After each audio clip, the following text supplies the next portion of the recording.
Bismillahirrahmanirrahim. Allahumma salli ala Sayyidina Muhammad wa ala ali Sayyidina Muhammad.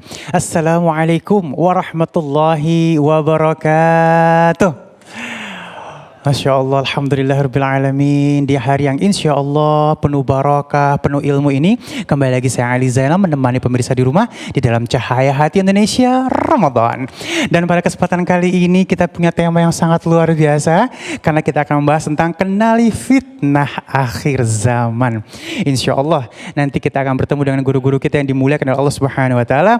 Ada Kiai Haji Fikri Haikal MZ, ada Ustadz Aswan Fa'i, ada Kiai Haji Khalil Nafis, dan Ustadz Ahmad Ridwan. Nah, langsung aja yuk kita akan mendengarkan tausiah yang pertama yang insya Allah akan disampaikan oleh guru kita Kiai Haji Fikri Haikal MZ. Namun sebelumnya untuk pemirsa di rumah ada informasi ini seperti biasa ya. Nanti kita akan mendengarkan kisah para nabi yang insya Allah akan disampaikan oleh guru kita Syekh Fikri Thorik. Dan yang ingin punya pertanyaan boleh kirimkan pertanyaan Anda lewat Instagram kita @cahayahati_inews.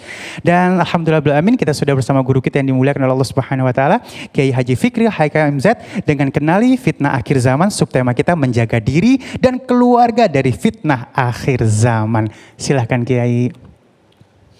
Assalamualaikum warahmatullahi wabarakatuh. Bismillah walhamdulillah allazi alimul ghaibi was sahadah. Ashhadu an la ilaha illallah wahdahu la syarikalah wa ashhadu anna Muhammadan abduhu wa rasuluh la nabiyya ba'dah. Allahumma salli wa sallim wa barik ala Sayyidina Muhammad wa ala alihi wa sahbihi ajma'in, amma ba'du.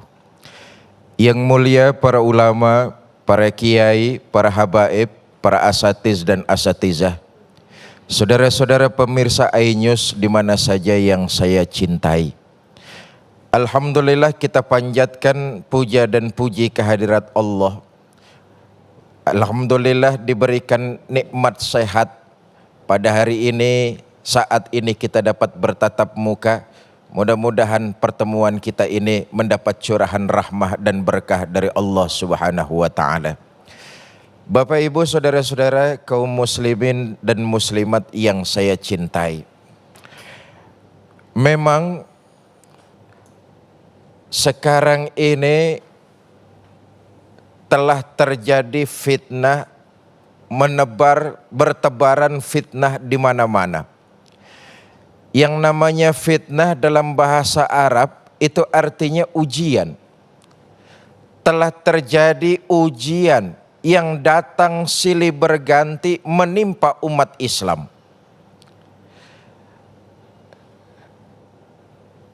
Lingkup terkecil dalam satu masyarakat adalah rumah tangga. Bahkan di dalam rumah tangga sendiri pun tidak luput dari bertebaran ujian. Saudara, dalam komunitas rumah tangga, ujian bisa datang dari luar, bisa datang dari dalam. Ujian yang datang dari luar banyak sekali macamnya. Kita lihat ini ujian akhir zaman misalnya sudah tidak kenal lagi batasnya antara sifat malu. Sekarang ini sifat malu sudah turun drastis dan hampir menipis. Tentu ujung-ujungnya tidak lain dan tidak bukan yang dicari adalah kenikmatan dunia. Untuk menggapai dan memiliki kenikmatan dunia, sifat malu nyaris habis. Tengoklah berapa banyak orang yang mencari nafkah, mencari rezeki. Mereka tidak lagi mengindahkan norma-norma dan kaidah. Tidak peduli walaupun harus jilat yang atas, injak yang bawah, sikut kiri dan kanan. Yang terpenting harta dia dapat. Bahkan di zaman sekarang ini dalam mencari nafkah, orang sering bilang nyari yang haram aja susah, bagaimana nyari yang halal? Itu sebabnya maka sifat malu sudah sampai kepada titik nadir. Ujian dalam mencari nafkah, dalam mencari rejeki, sifat malu dipinggirkan. Yang penting harta didapat, yang penting duit dia punya. Itu dari luar. Dari dalam keluarga, dari dalam rumah tangga, fitnah yang datangnya dari dalam. Kita tahu di tengah kondisi masyarakat sekarang ini bukan cuma Indonesia tapi global, dunia. Kita ini sedang bergelut dengan satu wabah. Di Indonesia terjadi, di belahan dunia lain terjadi. Krisis ekonomi kemudian berdampak. Cari kerja susah, bahkan yang di PHK, dirumahkan sudah tidak terhitung jumlahnya. Ini mengakibatkan krisis sosial berupa krisis ekonomi. Datang ujian dari dalam rumah tangga. Dari istri dan anak misalnya, karena memang itu nafkah dari seorang suami. Urusan perut, urusan sandang pangannya. Di satu sisi memang dirumahkan, di sisi yang lain lagi tidak boleh keluar karena ada aturan PSBB dan segala macamnya. Ini ujian yang dari dalam. Bahkan uniknya itu di beberapa tempat, bahkan di beberapa negara ada plus minusnya. Dengan pemberlakuan lockdown, dengan pemberlakuan PSBB, ada polling plus minusnya. Di beberapa negara dengan terjadinya lockdown, angka KDRT meningkat. Kekerasan dalam rumah tangga yang dipicu oleh ujian yang datang dari dalam, yaitu soal ekonomi, saudara. Di beberapa negara terjadi kasus kekerasan dalam rumah tangga melonjak drastis. Ini ujian. Sementara juga ada daerah-daerah yang karena lockdown, pemberlakuan PSBB, KDRT-nya bukan meningkat, malah perut istrinya yang isi. Ada sisi plus, ada sisi minus. Tapi yang saya maksud adalah inilah ujian yang dari dalam. Sama berupa urusan dunia, lagi-lagi soal ekonomi. Karena itu Allah sudah mengingatkan dalam Quran.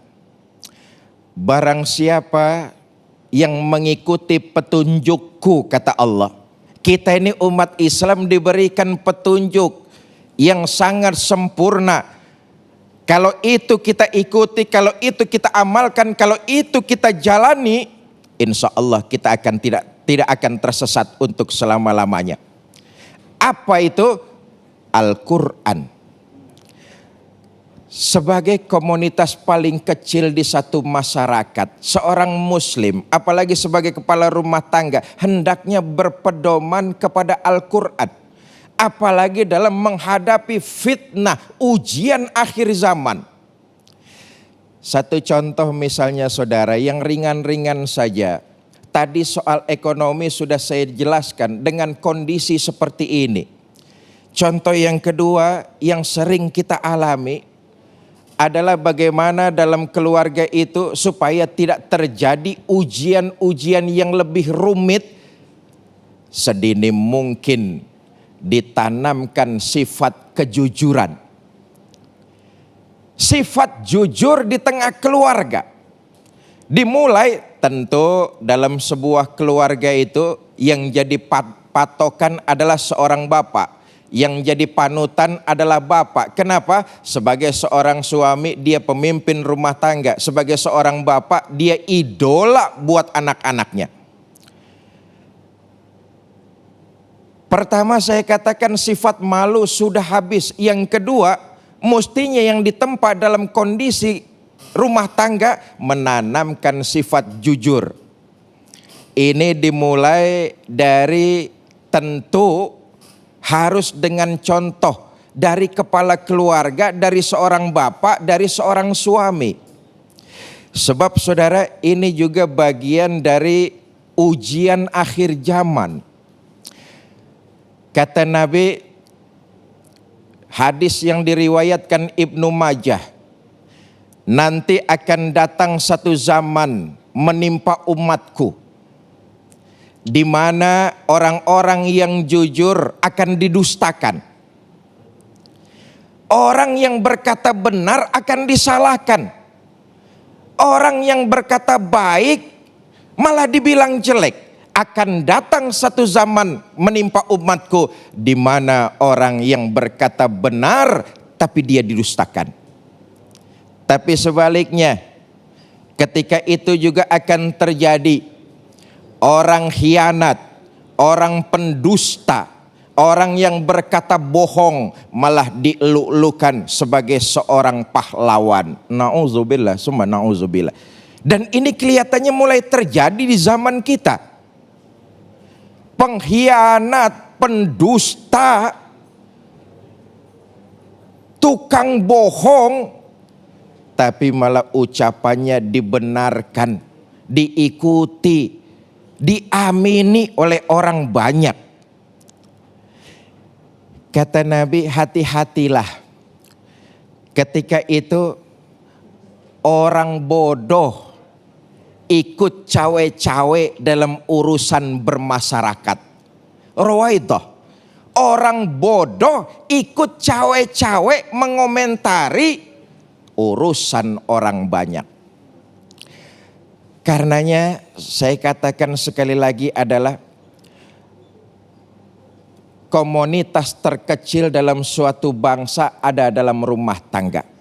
Untuk menghindari, meminimalisir ujian-ujian yang datang, hendaknya dalam satu keluarga ditanamkan sifat kejujuran. Begini saudara, berapa banyak kita menyelenggarakan seminar, simposium, tapi hasilnya jauh dari yang diharapkan. Tapi sebaliknya, didikan baginda Nabi besar Muhammad sallallahu alaihi wasallam kepada para sahabatnya menjadikan sahabat-sahabat tersebut orang-orang hebat. Apa buktinya?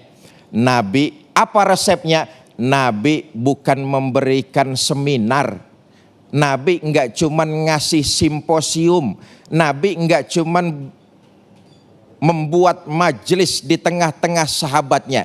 Tapi kunci keberhasilan baginda Nabi dalam membentuk sebuah masyarakat. Karena Nabi jadi teladan dan jadi panutan.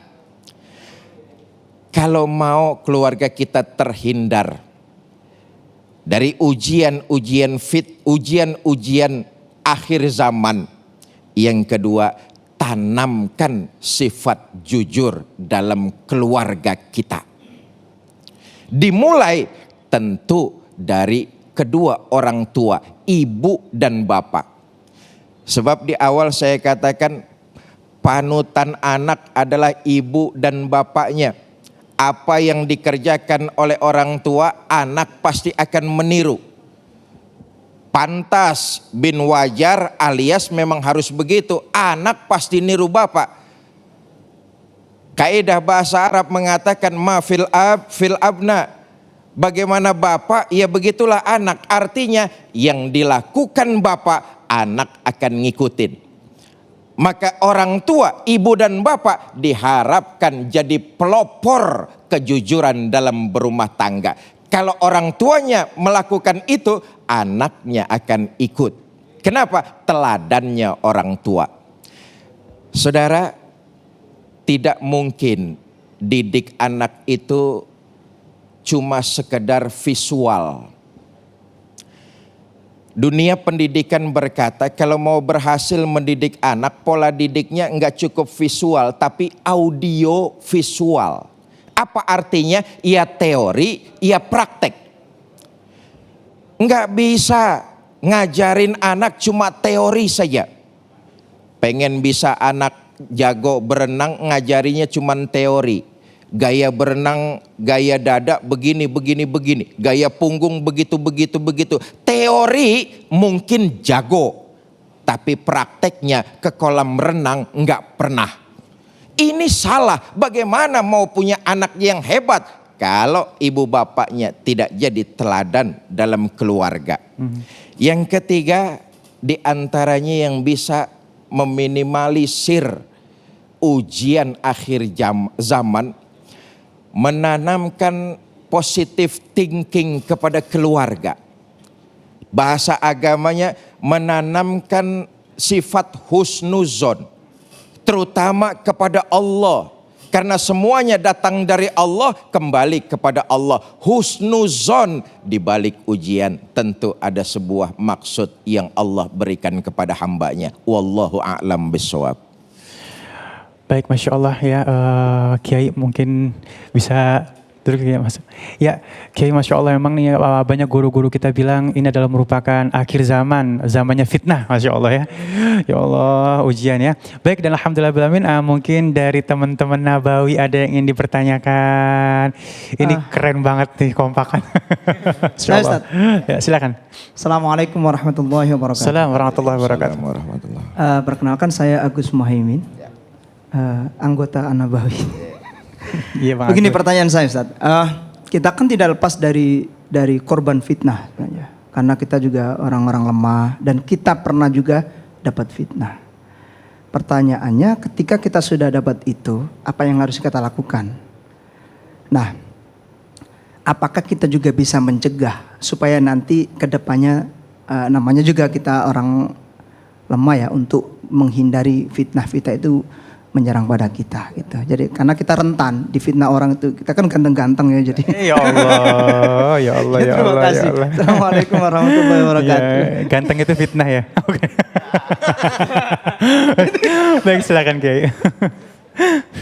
Mas Agus begini, Islam tuh agama yang mengajarkan penganutnya jadi manusia plus. Karena Nabi ngajarin umat Islam nih harus jadi umat yang plus, lebih dari yang umat-umat yang lain. Oh, iya. Adil, membalas sesuatu sesuai dengan porsinya. Yang enak bicara kemanusiaan, lu fitnah gua, ya gua fitnah juga lu, sesuai kadarnya. Siap. Itu adil namanya. Ya. Tapi Islam, baginda Nabi enggak ngajarin kayak begitu. Seolah-olah Nabi berkata, umat Islam jadilah umat yang plus. Bagaimana caranya? Nabi mengeluarkan tuntunan. Kasihlah kepada orang yang pelit terhadap dirimu. Kalau ada orang pelit tapi kita kasih, itu luar biasa. Maafkanlah orang yang menyakitimu. Siap. Walaupun kita bisa membalas, apalagi dalam kondisi kita punya kekuasaan, bisa membalas, tapi kita memberi maaf, itu namanya kita berhasil menjadi apa yang diharapkan baginda Nabi, umat yang lebih. Yang terpenting adalah fitnah merupakan pencucian dosa yang Allah lakukan kepada diri kita. Amin. Kita berharap dengan fitnah yang menimpa kita jangan dibalas. Bahasa anak kampung saya, ambilin dosa-dosa gua, nggak perlu gua balas. Kira-kira seperti itu. Wallahu a'lam bishawab. Baik, terima kasih Guru. Bang Agus, kalau difitnah udah biarin aja ya. Jangan difitnah, balas ya, Masya Allah ya. Baik, jamaahku yang dimuliakan oleh Allah Subhanahu Wa Taala, Insya Allah sesaat lagi kita akan bertemu dengan guru kita Ustadz Aswan Fa'i dengan subtema ciri-ciri manusia akhir zaman. Tetap bersama kami di Cahaya Hati Indonesia Ramadan.